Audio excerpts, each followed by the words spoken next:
विद्यार्थी मित्र हो, आज आपण BA प्रथम वर्ष या पाठाची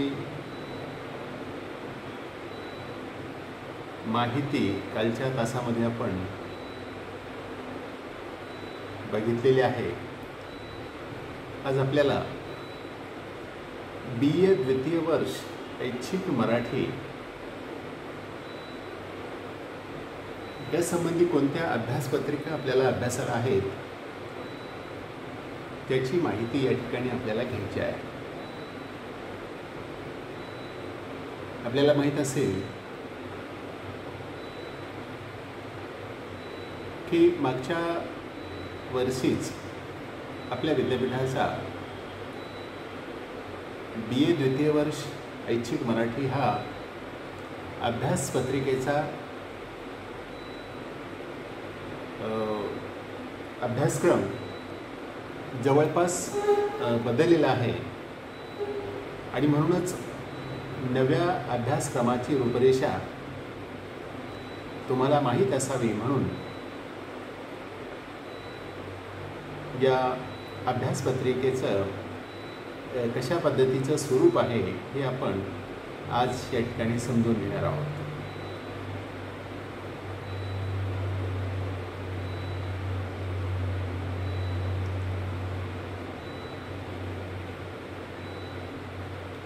विद्यार्थी मित्र हो, या वर्षीच्या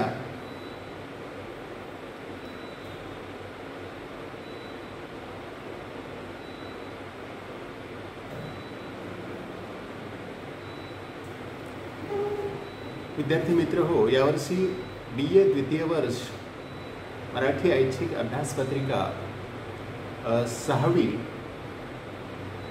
ही अभ्यासपत्रिका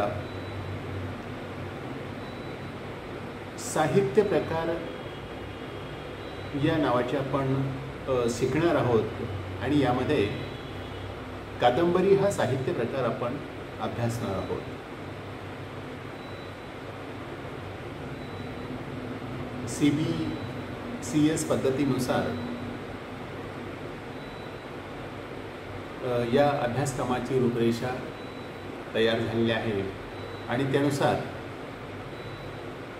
कादंबरी म्हणजे काय, कादंबरीचे स्वरूप काय असतं, कादंबरीचे घटक कोणते आहेत आणि कादंबरीचे विविध प्रकार कोणते आहेत हे आपल्याला या निमित्ताने समजावून घेता येईल।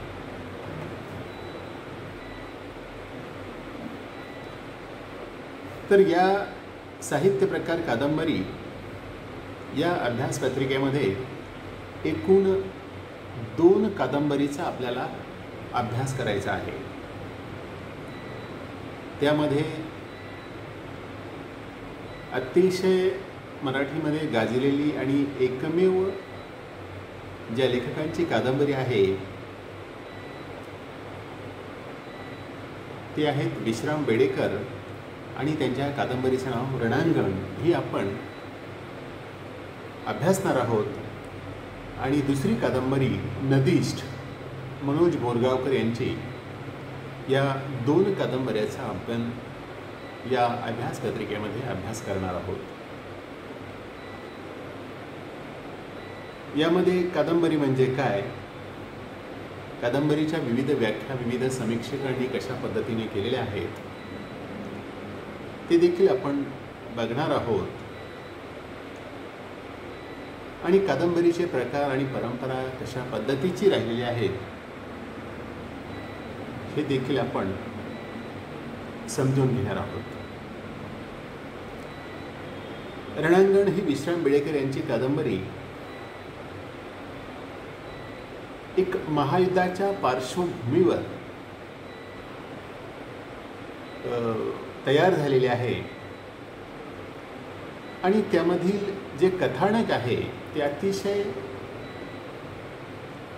गुंतागुंतीचं आणि उत्कटता निर्माण करणार आहे आणि म्हणून या कथानकामधून जे काही रंजकता असेल त्यामधील पात्रांचा संवाद असेल, विरोध असेल किंवा समतोल असेल, या सर्वांचा परिचय आपल्याला या रणांगण कादंबरीच्या माध्यमातून समजून घेता येईल. त्याचबरोबर या रणांगण कादंबरी ज्या अर्थी ती इतक्या मोठ्या प्रमाणात गाजलेली आणि नावाजलेली आहे, तर तिचं वाङ्मयीन मूल्यमापन देखील या निमित्तानं आपल्याला इथे करता येईल. त्या कादंबरीचा भाषिक विचार, कशा पद्धतीची भाषा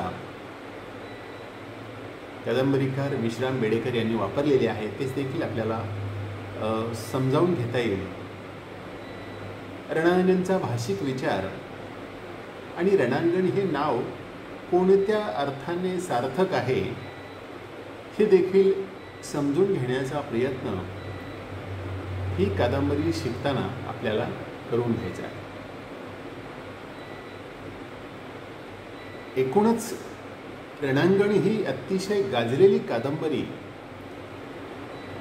महाराष्ट्रातील तमाम रसिकांनी आणि समीक्षकांनी डोक्यावर घेऊन देखील या कादंबरीचं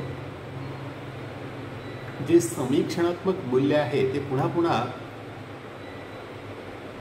समजावून घेणं किंवा समजून घेणं हे साहित्याच्या विद्यार्थ्यासाठी अतिशय महत्त्वाचं आहे. आणि म्हणूनच ही कादंबरी डॉक्टर बाबासाहेब आंबेडकर मराठवाडा विद्यापीठाने अभ्यासक्रमाला ठेवली असावी असं आपण म्हणू शकतो.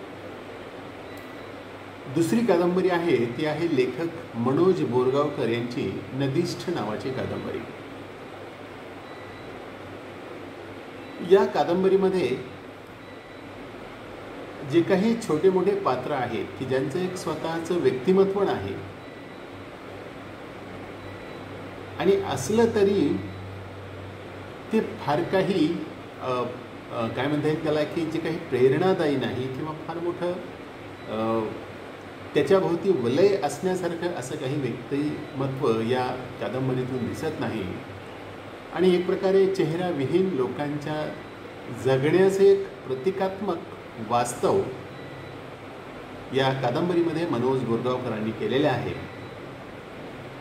आणि म्हणूनच अशा चेहराविहीन लोकांच्या जगण्याचं चित्रण या कादंबरीतून लेखकांनी केलेलं आहे. आणि त्यामधील जो काही मानवतावाद त्यांनी त्या कादंबरीमधून दृष्टिपथास आणलेला आहे तो देखील समजून घेणं या ठिकाणी आपल्याला फायद्याचं ठरेल.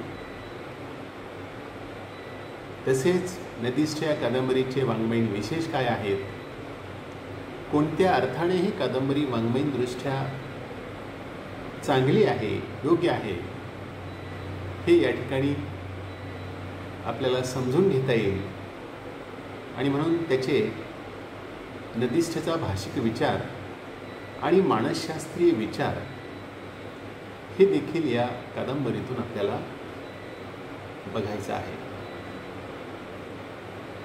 अशा दोन कादंबरीचं या तिसऱ्या सत्रामध्ये म्हणजेच BA द्वितीय वर्ष ऐच्छिक मराठी अभ्यासपत्रिका 6 मध्ये साहित्य प्रकारामध्ये कादंबरी हा प्रकार शिकताना आपल्याला या रणांगण आणि नदीष्ठ या दोन कादंबरींचा अभ्यास करावा लागणार आहे. आणि त्याचबरोबर एक प्रकल्प त्या ठिकाणी तुम्हाला देण्यात येईल.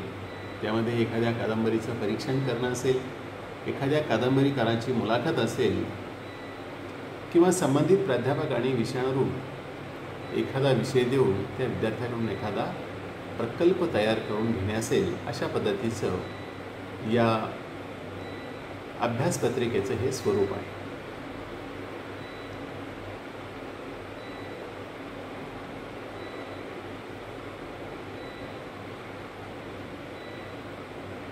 आणि चौथ्या सत्रामध्ये अर्थात अभ्यासपत्रिका क्रमांक 8 यामध्ये जो साहित्य प्रकार आपण शिकणार आहोत तो आहे नाटक. आणि यामध्ये देखील नाटक म्हणजे काय, नाटकाचे विविध प्रकार कोणते, नाटकातील संवादाचे महत्त्व अधोरेखित करून संवाद हे नाट्यात्मकता निर्माण करण्यासाठी किती महत्त्वाचे ठरतात हे देखील आपण या निमित्ताने समजून घेणार आहोत. नाटकाची संहिता काय असते व नाटकाचे प्रयोगमूल्ये यातील काय भेद आहे ते देखील आपल्याला या ठिकाणी समजून घेता येईल. आणि नाटकामधील जाणीवा या देखील समजून घेणं या ठिकाणी महत्त्वाचं ठरणार आहे. आणि म्हणून या नाटक प्रकारामध्ये वि.वा. शिरवाडकर यांचं कौंतेय आणि प्रतिमा इंगोले या लेखिकेचं जन्माचा जोळा ही 2 नाटकं आपण या ठिकाणी अभ्यासणार आहोत. आणि अर्थातच या दोन्ही नाटकामधील संवाद कसे आहेत, त्या दोन्ही नाटकामधील भाषा कशा पद्धतीने लेखकाने उपयोजित केलेली आहे किंवा त्यामधील पात्रांचा संवाद कशा पद्धतीने निर्माण करण्यात आलेला आहे, अशा पद्धतीचं ही 2 नाटकं आपण या ठिकाणी अभ्यासणार आहोत. तर पुढच्या तासाला आपण उर्वरित माहिती या ठिकाणी बघूया. धन्यवाद.